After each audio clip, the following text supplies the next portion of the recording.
What do you mean day 6? The fuck happened to day 5?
Well, I'm on day 6 of my wilderness fasting slash hiking slash camping experience, and I didn't really film yesterday. I took some pictures on my phone and stuff. Mainly yesterday was a day of rest. I needed to recover because I found out the day after I did that 8.5 mile hike that fasting with water not really viable. So I broke my fast with some fat fasting last night, last evening, and I've been fat fasting ever since. The good news is I'm down to 35 inches around the belly, so it was definitely, the hike took a lot out of that section of my belly. But I was feeling very run down, which is a sign that my metabolism could be dropping. I didn't get cold, but I definitely was low energy. Another issue it could be is not keeping enough salt, because I'm sweating a lot and I'm doing a lot of, stuff that requires hydration and shit. And so today I'm on Black Bear Mountain. The object of today, I think it's a 4.5 mile hike, but mostly a climb. And then once I'm at the top, I plan on launching my drone and getting some drone footage of the surrounding area and seeing where I'm at. I'm debating breaking my fast on day 6, or maybe just continue with a fat fasting routine. We'll see how I feel. Typically right after the hike I feel fine, a little sore and whatnot, but it's the following day that is generally the end all. When you really know if you fucked yourself will be the day after you do this physical excursion while fasted. However, I am now fat fasted. I've only done maybe, of this 6 days, I've probably only done 3 24-hour water fast periods. And the rest has been heavy cream. Whenever I get to a store that has heavy cream, it's a good cheap source of fat, straight pure fat. And I throw that in my coffee. And today I was feeling a little bit of that shittiness, but I stopped at a small general store. They had heavy cream and coffee, so I loaded up on heavy cream. I drank 3/4 of the little itty bitty pint, which works out to about 600, maybe it's about 600 calories, because there was some left over that I threw out after. So yeah, and that got me going. I'm kicking out here in the wilderness again. Once you get moving, things are moving. But once you stop moving, things stop moving. So, keep at it. I'm carrying pretty heavy weight because I'm doing the drone, and I brought an extra lens, and I did, swap out, I didn't bring the tent or anything like that because I'm not planning on sleeping here. I did bring a bug net in case of emergencies in a sleeping bag. But overall, it's going to be a fun little day hike, I hope. Then tomorrow I'm going to do another mountain, Blue Mountain I believe it is. And then after that off to the Wild Center, which will be more of a touristy thing to do and a nice relaxing. We'll see how I feel tomorrow though. If I don't feel right, I'll just go straight to the Wild Center and cut out the mountain, because I don't want to come out if I was feeling like I felt yesterday, I would not start a hike, especially a mountain hike. And I wouldn't advise that to those of you who are looking to try and duplicate my results, whatever they may be from this excursion. I would not advise it. If you don't feel right, don't do it. Don't bite off more than you can chew, or you'll end up in the woods, famished, unable to really move, and it's you don't want to take unnecessary chances. I'm carrying 2 liters of water with me just to make sure that if something happens, I have adequate water. Plus, I also have my Sawyer Mini, which is an emergency if I can find water type situation. But I'm messing around. I need to put together a day pack too, but I mainly want to carry heavier packs during this to help train me up for when I want to do a multi-day, more advanced hike. Because right now I'm doing these little pussy 4 or 8 mile hikes. There's 21 mile hikes out here that are multiple days, and I'd like to make an attempt at one of those. Maybe not this year. I want to cover a lot of the, I want to work my way up to where I can do a hard no problem, and that way I'll be able to move forward, with the more advanced backpacking, camping, multi-day hikes, which is a goal. But you never know.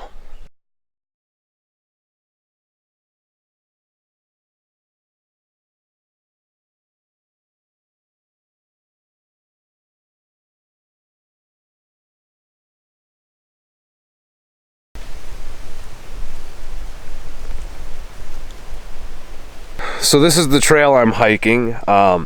Part of it split off into a blue trail, which I believe is steeper, rockier, and carrying the weight I am without trekking poles, probably a recipe for my death. So I opted to go the long, easier way. And I'm about 2 miles into the 4 mile hike. It might be more like 6 because I'm going to be taking the long way out. So it'll be a little more length involved. But you might be asking, are you going to do this again, fuckface? And I'm going to definitely do this again. This was definitely an adventure. It's going to be multiple times in my lifetime adventure.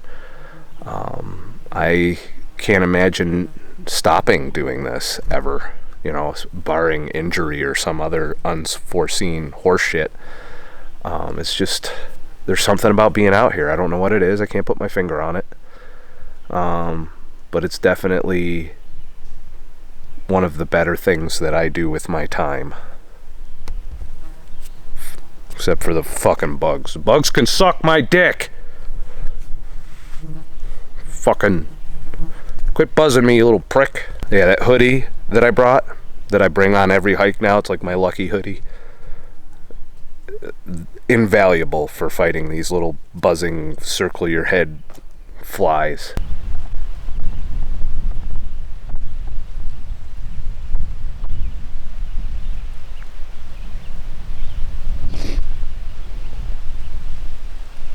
This isn't even the summit yet.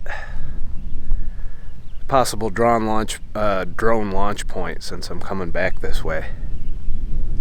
But it's one of them spots where you just want to take a break and take it in. So I'm thinking I'm going to sit here and contemplate life and drink some water. Because carrying this 30 to 40 pound backpack up the mountain, probably not one of my better life choices. I'll definitely be feeling this hike tomorrow. And I even took the pussy trail. Imagine if I took the hardcore trail. But once again, worth it. Oh, and the goddamn flies were a little bit annoying up the mountain. It's another reason I want to sit here for a little bit and get a break. I mean, the hoodie works, but they were persistent this time. And plus it gets a little sweaty under the hoodie. I'm gonna let the wind blow over my nuts for a little bit.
I gotta, with this 40 pounds of pack and gear, I gotta shimmy down them fucking vines like fucking Spider-Man. And then I gotta find my way through all that horse shit over there. Because sure enough, that's the motherfucking trail. Yeah, this is what happens when you don't follow the advice to not go this way by 3 other hikers that I met on the way up to the top. Oh, I think I pulled a muscle right here. Ouch. Kind of hurts a little.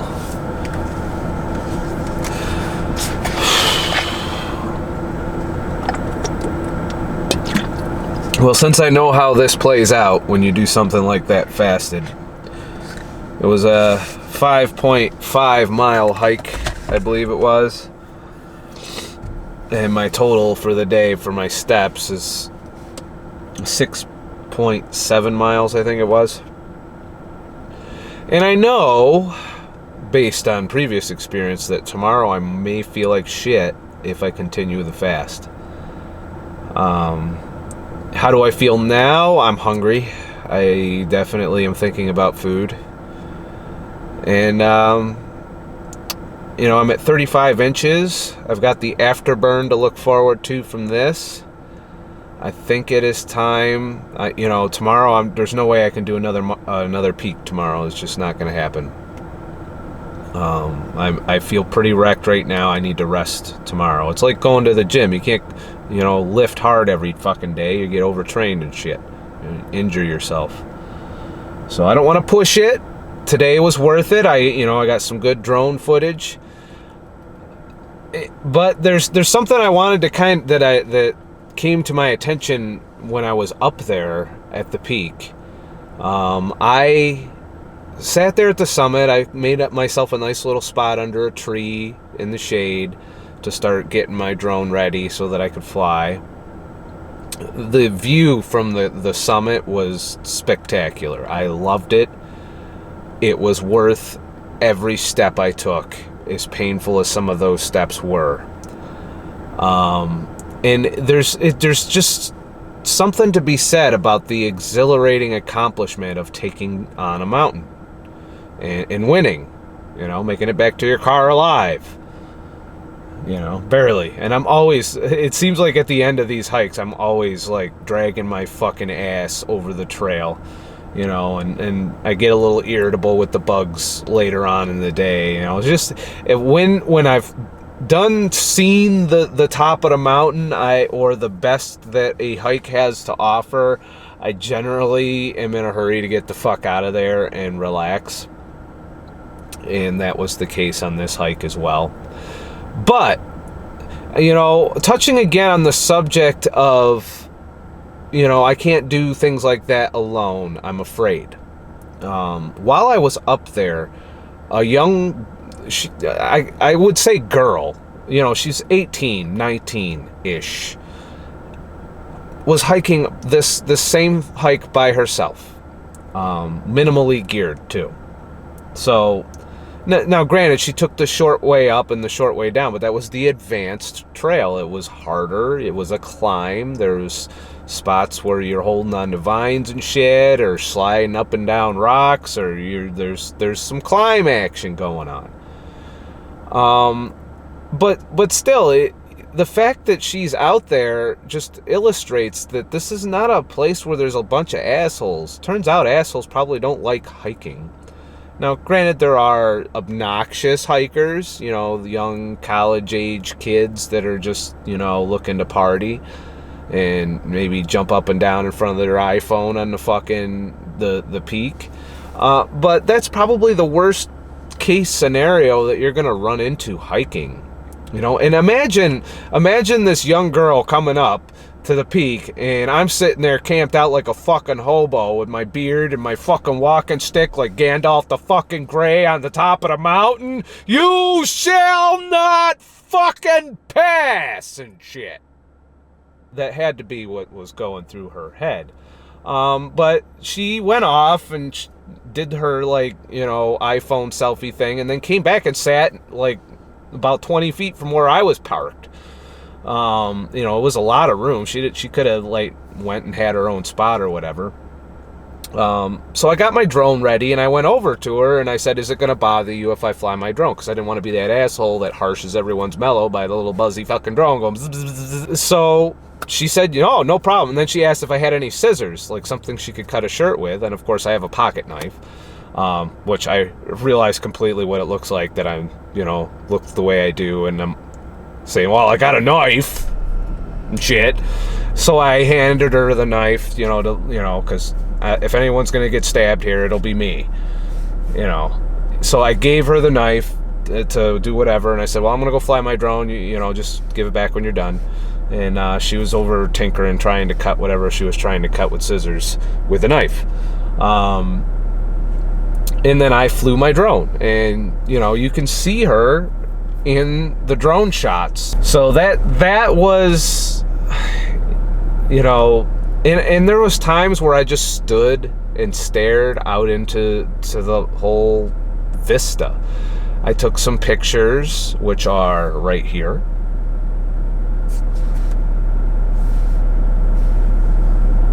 You know, there was just so much, you know, peace and I don't know, serenity on the top of that mountain. You know, and in the sense of accomplishment, and it was definitely a dopamine hit, getting up there and feeling the relief of I did it. And to trade all of that because you're afraid, that's not living, I don't think. You know? Now, I'm not saying be stupid about it. Be smart. You know, and some could argue the way I've gone about this has been completely reckless. Doing this fasted, you know, hiking up there without any food supplies. What if I fell and broke my leg? What if I bounced off a cliff? You know, you could what if just about every scenario to death, and then you'd completely miss out on opportunities to really experience life. And I've probably missed a lot of this stuff throughout my life because of that exact, you know, anxiety that I had back then. That's gone now. So don't let fear hold you back.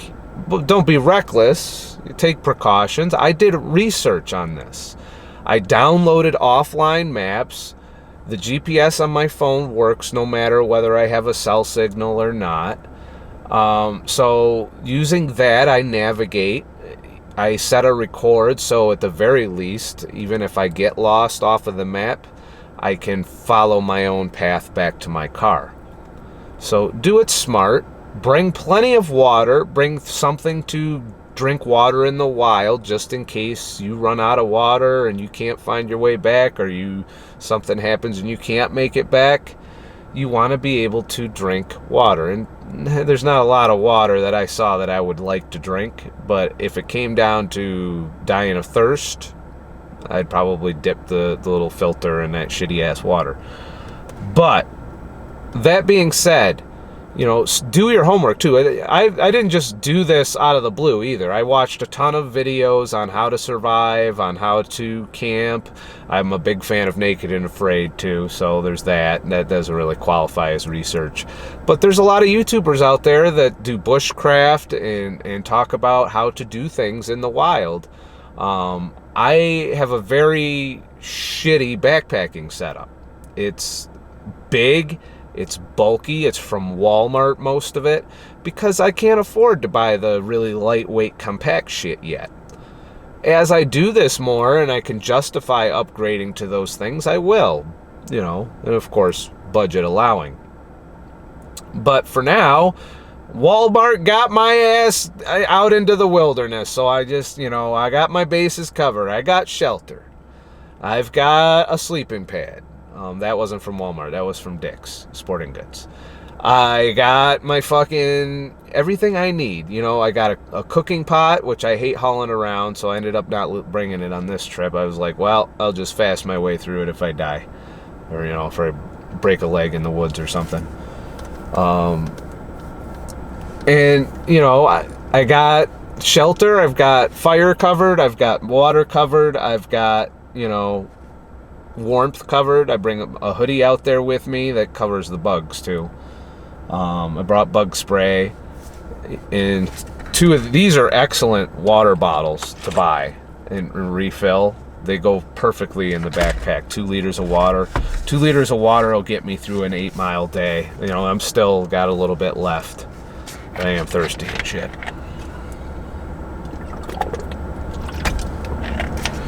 So I guess the bottom line is, do your homework.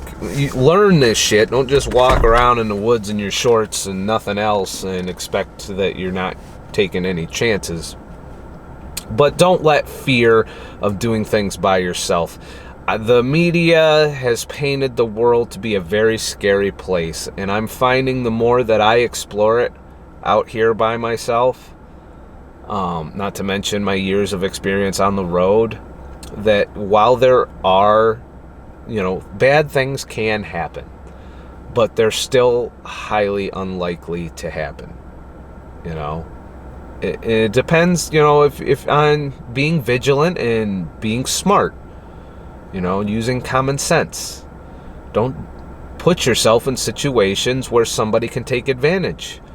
And I would contend that most of the danger that we face out there in the world is in cities, not out here in the wilderness. In the wilderness, there's other dangers, but as far as the people factor of someone bad coming for you, I think that's all hyped up. You don't hear a lot of people getting assaulted on these trails and getting, you don't see bad shit. It turns out bad people probably don't want to be out there. It's not easy to go out on a trail. So if you want to hike, because the reason I bring this up is I've gotten so many messages saying, oh, I wish, I'm envious, I want to do that, but I'm afraid. Single woman. Well, this little girl, and she was a little girl as far as I'm concerned, was up there doing it by herself. No problems. Even encountering a scary fucker like me who loaned her a knife. So there's that. But what the fuck do I know? Because I'm not an expert. So you shouldn't listen or do any of this shit the stupid shit I do. Don't do it. It's probably bad for you. If you liked this video and you found it enlightening in any way, or entertaining, or you're just one of those people with the popcorn waiting for me to fall off the mountain and disappear, there's always those people out there. While you're at it, go over to ScottTheTruckDriver.com and leave a few bucks in the virtual tip jar, and I'll make more shit, and I'll put lots of work. There's a lot of videos that I did in this series that I hope you enjoyed. It took me a while to get them out, but I eventually get them out. It's probably taken me over 2 weeks just to do this whole series, because there's a lot of footage to edit, and I haven't gotten to any of it while I'm out here. So you're watching this a while after it happened, which means if you're watching this, I didn't fucking die. So, and I think this is it. Day 6, I'm going to go have a ketogenic meal. I'm going to go I saw a steakhouse in Old Forge. I'm going to cart my ass over to Old Forge. That's not the end of the trip. There'll be another video after this because there's a place called the Wild Center, which is a touristy, not advanced hikey thingy to do. And we'll see how I feel. Maybe this meal will recuperate me for another hike on the way back home. But that's pretty much going to be the trip. I'm going to the Wild Center, and then maybe if I feel up to it, I'll do a hike on the way back. And then I'll head back home. And then I'll start working on uploading these fucking things. So that's where we're at. Please like and subscribe and ring the fucking bell. And I guess there's a setting when you ring the bell that says, I want to see all the notifications of his fucking videos. Click that shit. Also, share the shit. Comment, talk, interact. All of these things help grow this channel. Have a nice motherfucking day. And shit. I need a massage or something. I've seriously, I got, like, my whole back is frozen in this position right now. I can't move. It's like, no, scary. I will never do that again. I'm sorry that I exposed you to that shit.